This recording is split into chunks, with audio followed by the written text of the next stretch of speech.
মাছের কালিয়া তো আপনারা অনেকেই অনেক রকমভাবেই খেয়ে থাকেন। তো আমি আজ কিভাবে বানিয়েছি সেটাই আজকে আপনাদের সাথে শেয়ার করতে চলেছি।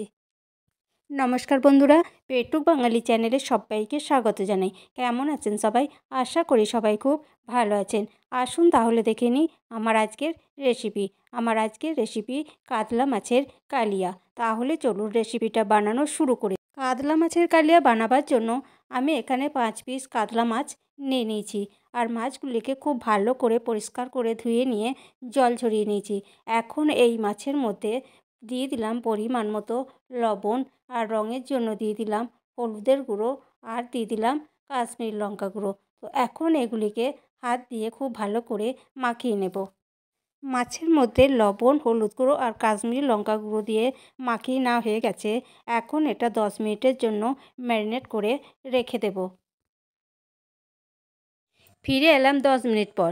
তো ওভেনের মধ্যে একটা কড়াই বসিয়ে দিয়েছি, আর কড়াইটাকে খুব ভালো মতো প্রথমে গরম করে নেব। তো কড়াই খুব ভালো মতো গরম হয়ে গেছে।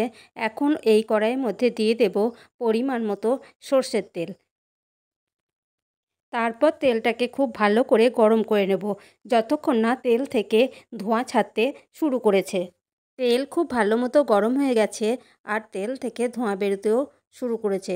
এখন এই তেলের মধ্যে ম্যারিনেট করে রাখা মাছগুলিকে একে একে দিয়ে দেব। সবকটা মাছ দিয়ে দেওয়া হয়ে গেছে। এখন এগুলিকে মিডিয়াম টু লো ফ্লেমে ভেজে নেব।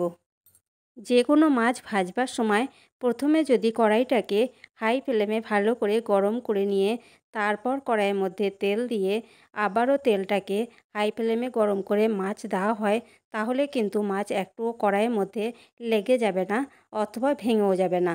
তো যাই হোক, এক পিঠ আমার ভেজে নেওয়া হয়ে গেছে। মিনিট দুয়েকের সময় ধরে এক পিঠ ভেজে নিলাম। এখন অপর পিঠটাও ভাজবার জন্য উল্টে দিলাম। তো যাই হোক, মাছ ভেজে নেওয়া হয়ে গেছে। এপিঠ ওপিঠ মাছ ভাজতে আমার মোট 4 মিনিট সময় লেগেছে। তো মাছগুলিকে এবার তেল থেকে তেল ঝরিয়ে তুলে নেব। তো কখনোই মাছগুলিকে হাই ফ্লেমে ভাজতে যাবেন না, তাহলে মাছগুলি তাড়াতাড়ি পুড়ে যায় আর তেলটাও পুড়ে যায়। তাই সব সময় মিডিয়াম টু লোতে রেখেই মাছ ধৈর্য ধরে ভেজে নেবার চেষ্টা করবেন। মাছ ভেজে তুলে নেওয়া হয়ে গেছে। এখন ওই তেলের মধ্যে দিয়ে দেব হাফ চামচের মতো কালো জিরে। তো কালো জিরেটা একটু তেলের সাথে নাড়াচাড়া করে ভেজে নিলাম।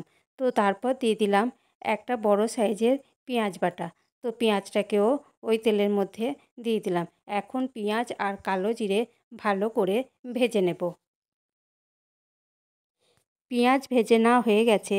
এখন এরপর দিয়ে দিলাম একটা বড় সাইজের টমেটো কুচি। টমেটো পেঁয়াজের সাথে ভেজে নেব। আর টমেটোটা যাতে তাড়াতাড়ি নরম হয়ে যায় তার জন্য দিয়ে দিলাম পরিমাণ মতো লবণ। তো লবণটা আমি একবারেই দিয়ে দিলাম, আর কিন্তু দেব না, কারণ মাছ ভাজাতেও লবণ আছে। টমেটো পেঁয়াজের সাথে ভেজে নেওয়া হয়ে গেছে। তারপর এখানে কিছু মশলা অ্যাড করব। তো মশলাগুলো আমি আগে থেকেই জলের মধ্যে ভিজিয়ে রেখেছিলাম, তো সেটাই এখানে দিয়ে দিলাম। তো এর মধ্যে আছে আদা বাটা, রসুন বাটা, 1 চামচ জিরে গুঁড়ো, 1 চামচ ধনে গুঁড়ো, হাফ চামচের মতো হলুদ গুঁড়ো, আর আছে হাফ চামচ লঙ্কা গুঁড়ো, হাফ চামচ কাশ্মীরি লঙ্কা গুঁড়ো। ঝালটা যদি বেশি পছন্দ করেন তাহলে লঙ্কার গুঁড়ো পরিমাণটা আপনারা বাড়িয়েও দিতে পারেন। তো যাই হোক, মশলাটা এখন সব কিছুর সাথে ভালোভাবে নাড়াচাড়া করে কষিয়ে নেব। মশলা যত কষানো হবে রান্নার স্বাদটাও কিন্তু ততই বেড়ে যাবে।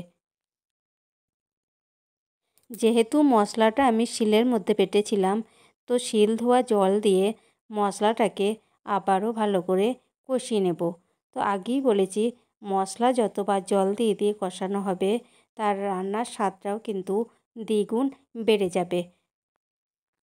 কালিয়া বানাবার জন্য পরিমাণ মতো জল দিয়ে দিয়েছি, আর ঝোল ফুটতেও শুরু করেছে।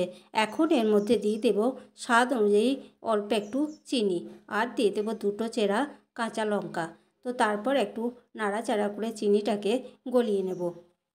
চিনি তো গলে গেছে, আর ঝোলটাও অনেকটাই ঘন হয়ে এসেছে। খুব ঝোল থাকা অবস্থায় মাছগুলিকে দিলে ভেঙে যাবার সম্ভাবনা থাকে। তো যাই হোক, এখন ওই ঝোলের মধ্যে ভেজে তুলে রাখা মাছগুলিকে একে একে দিয়ে দেব।